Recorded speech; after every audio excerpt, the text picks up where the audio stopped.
नमस्कार मित्रांनो, तुम्हाला एक प्रश्न विचारतो. तुमचे वडील जर 1995 मध्ये महिन्याला 5,000 कमवत असतील आणि आज तुम्ही 50,000 कमवत असाल, तर तुम्ही त्यांच्यापेक्षा 10 पट श्रीमंत आहात का? नाही.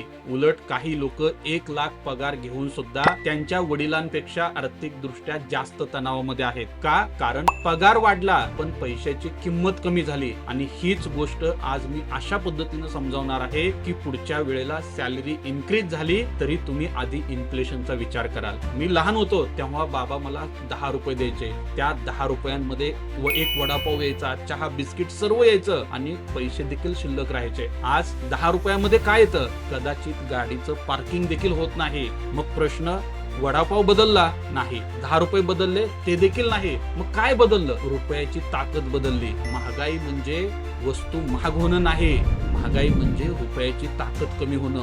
एक सायन्स समजावून सांगतो तुम्हाला. एक छोटा एक्सपेरिमेंट करूया. समजा आज तुमच्याकडे 10 लाख रुपये आहेत. तुम्ही म्हणाल मी हे कपाटामध्ये ठेवतो, 20 वर्षांनी तुमच्याकडे किती रुपये असतील? 10 लाख रुपये असतील. पण जर महागाई 6% असेल तर त्या 10 लाखात आज मिळणाऱ्या वस्तू मिळतील का? नाही. इकॉनॉमिक्स मध्ये याला म्हणतात परचेसिंग पॉवर. आणि मित्रांनो, लोक अकाउंट बॅलन्स बघतात, इकॉनॉमिस्ट परचेसिंग पॉवर बघतात. बँकेतले पैसे वाढले म्हणजे श्रीमंत झालाच असं नाही. आता मित्रांनो, टाइम इज मनी हा पॉइंट आयुष्यभर लक्षात राहील. समजा आज एक बाईक 1 लाख रुपयांची आहे. तुमचा पगार आहे 50,000 रुपये. बाईक 2 महिन्यांच्या पगारात येते. 5 वर्षांनी त्याच बाईकची किंमत होते 1,40,000. पगार झाला त्यावेळेला 60,000. आता बाईक 2.5 महिन्याच्या पगारात येते. लोक काय म्हणतील? बाईक महाग झाली. मी काय म्हणतो माहिती का? महागाईनं तुमच्या आयुष्यातील 15 दिवस चोरले. कारण तीच बाईक घेण्यासाठी आता तुम्हाला जास्त काम करावं लागतं. महागाई पैशापेक्षा आधी तुमचा महत्वाचा वेळ खाते. मी आता एक गोष्ट सांगतो जी कदाचित बँक तुम्हाला कधीच सांगणार नाही. समजा एफडी वर 7% व्याज असेल, महागाई 6% असेल, टॅक्स भरला, तुमचे रिअल रिटर्न किती राहतात? जवळपास 0.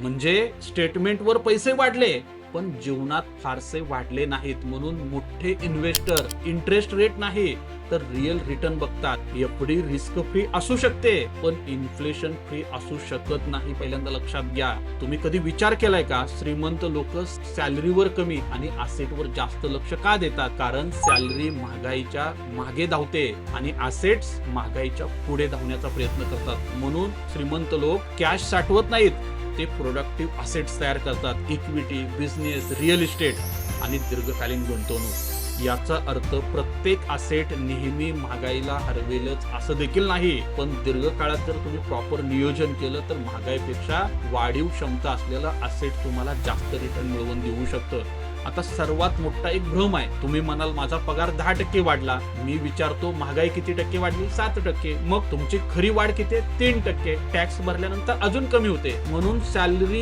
इन्क्रीज झाल्यावर आनंद साजरा करू नका, पण इन्फ्लेशन चेक करायला देखील विसरू नका. तुमच्या पगारीची वाढ आणि तुमच्या श्रीमंतीची वाढ ह्या दोन्ही गोष्टी पूर्ण वेगवेगळ्या आहेत. शेवटी मी तुम्हाला एक वाक्य सांगतो, हे वाक्य लिहून ठेवा. महागाई तुमचे पैसे चोरत नाही, ती तुमची स्वप्न महाग करते. आज मुलांचं इंजिनिअरिंग करण्यासाठी 10 लाख रुपये खर्च येतो. 15 वर्षांनी किती असेल? आज रिटायरमेंटसाठी 2 कोटी पुरेसे वाटतात. पण 25 वर्षांनी आज तुम्ही घराचं बजेट ठरवत असाल, 10 वर्षांनी काय? मित्रांनो, फायनान्शियल प्लॅनिंग म्हणजे फक्त पैसा गुंतवणं नाही, भविष्यातील महागाईचा अंदाज घेऊन निर्णय घेणं. जर तुम्हाला पर्सनल फायनान्स फक्त टिप्स म्हणून नाही, सायन्स म्हणून समजून घ्यायचं असेल, जर तुम्हाला इन्व्हेस्टमेंट मागचं इकॉनॉमिक्स समजून घ्यायचं असेल, तर बाजार बुल युट्यूब चॅनलला आत्ता सबस्क्राईब करा. आणि आपण कुठे इन्व्हेस्टमेंट करायचं हे इथं शिकणार नाही, तर आपण पैसा कसा काम करतो हे आपल्या युट्यूब चॅनलवर शिकवतो. मित्रांनो, तुम्हाला पण इन्व्हेस्टमेंट करायचं असेल, म्युच्युअल फंड मध्ये SIP सुरू करायचं असेल, टर्म इन्शुरन्स घ्यायचं असेल आणि सर्वात महत्त्वाचं तुम्हाला तुमचा पोर्टफोलिओ डिझाईन करायचा असेल आणि तुम्ही ऍक्टिव्हली मार्केटमध्ये ट्रेडिंग करत असाल आणि तुम्हाला ट्रेडिंग मध्ये प्रॉब्लेम फेस करावे लागत असतील आणि तुम्ही जर अल्गोच्या साहाय्याने ट्रेडिंग करायचा विचार करत असाल, तर दिलेल्या नंबरला आत्ताच कॉल करा. तुम्हाला यासाठी मी आणि आमची टीम पूर्ण मार्गदर्शन करू. आणि अशाच माहितीसाठी आपल्या व्हिडिओला परत एकदा लाईक आणि शेअर करा. धन्यवाद. Investments in securities market are subject to market risks. Read all the related documents carefully before investing.